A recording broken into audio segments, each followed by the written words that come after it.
warahmatullahi wabarakatuh. Kita berdua di sini akan sharing-sharing dan akan mempelajari kembali tentang metode penelitian kuantitatif. Jadi apa sih pengertian metode penelitian kuantitatif itu? Metode penelitian yang menggunakan angka-angka atau data numerik dalam proses pengumpulan, analisis, dan kesimpulan data. Metode ini itu dipakai untuk meneliti populasi atau sampel, menguji hipotesis dan mendapatkan data tentang karakteristik perilaku subjek penelitian. Oh gitu ya. Jadi kalau mahasiswa nih, apakah sering menggunakan metode penelitian kuantitatif? Cukup sering karena emang lebih valid dan lebih menghemat banyak waktu juga sih. Nah, tadi kan kita bahas pengertiannya ya. Mungkin dari si kuantitatif itu sendiri itu macam-macam penelitian itu ada apa aja sih? Bisa dijelaskan?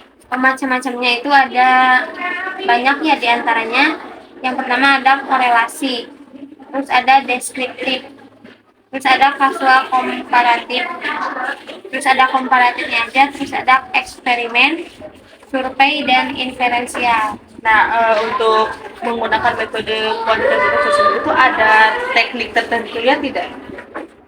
Ya, untuk teknis penganalisis datanya biasanya sering menggunakan regresi, analisis variasi, dan analisis faktor. Terus kalau teknik pengumpulan datanya dengan cara wawancara atau dengan cara kuesioner. Jadi nanti kita kuesionernya minimal 40 orang ya? 30 ya, sekitar 30-40 ya, minimal 30 ke atas ya. Kita harus mengumpulkan data kuesioner jawaban dari orang-orang untuk melengkapi data kuantitatif kita. Kan tadi udah teknik-tekniknya, terus ada nggak sih contoh penelitian kuantitatif? Ada, contohnya itu kayak antara stres dengan perilaku merokok mahasiswa, hubungan tingkat pendidikan dengan kepatuhan berobat penderita diabetes. Nah, pokoknya yang begitu-begitu dan ya sejenisnya itulah gitu. Itu masuk ke contoh penelitian kuantitatif. Nah, tadi udah contoh ya, terus kan kita membuat penelitian itu harus ada tujuan ya. Kalau tujuan penelitian kuantitatif itu apa? Menemukan hipotesis hingga teori baru.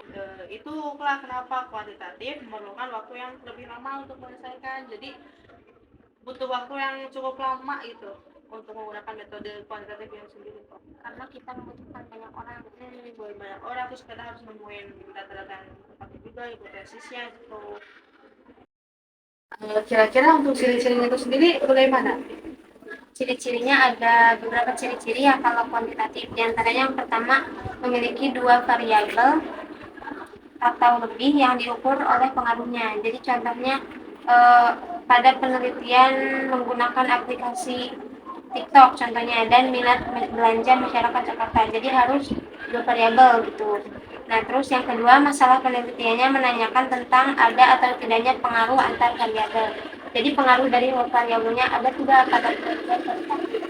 Terus yang ketiga, menggunakan sampel dan prinsip keterwakilan. Jadi tidak mengambil data dari seluruh populasi, tapi hanya sebagian. Terus yang keempat, bersifat objektif. A few moments later, a few inches later, 2 hours later, 1 eternity later. Nah, kalau penelitian kuantitatif itu identiknya dengan apa? Identik sama data-data yang valid, reliabilitas, sama objektivitas. Kalau valid itu sesuai atau benar. Jadi udah pasti sesuai nih kalau data yang kalau valid itu. Terus kalau reliabilitas itu konsisten. Kalau objektivitas itu tidak terpengaruh oleh apapun, jadi tidak ditambahkan atau tidak dikurangi oleh apapun itu. Nah, jadi kalau misalkan kita mau prediksi ya, kan pasti ada metode penelitian. Nah, menurut kamu kita harus mengambil metode apa? Kuantitatif. Alasannya Karena metode kuantitatif itu lebih mudah karena mencari data yang valid. Kalau metode penelitian itu ada berapa sih? Ada dua, kuantitatif sama kualitatif kan. Cuma di sini kita lagi fokus di kuantitatif. Nah, kalau itu ada kelebihan sama kekurangannya nggak? Ada kelebihannya itu kita bisa hemat waktu, ya sama tenaga. Jadi bisa dapat informasi banyak dari responden sekaligus dengan menggunakan kuesioner yang dibutuhkan via internet.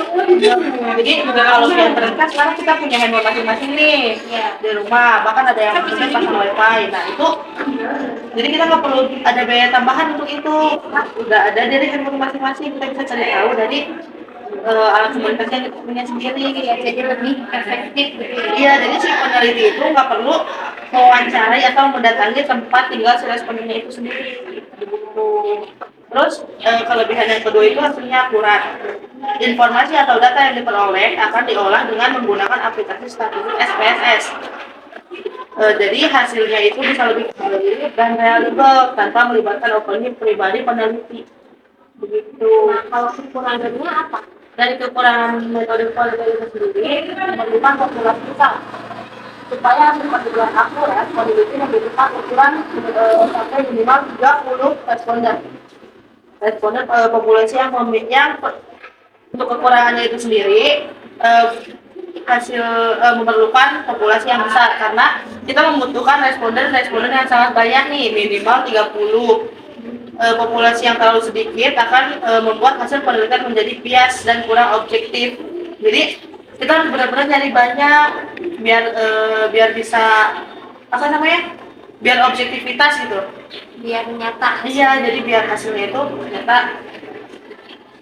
Terus kekurangan selanjutnya itu ada jawaban responden tidak mendalam atau mendetail. Peneliti ini kan kadang sudah menyiapin opsi jawaban yang bisa dipilih nih, jadi informasi yang diperoleh cenderung singkat dan tidak mendalam.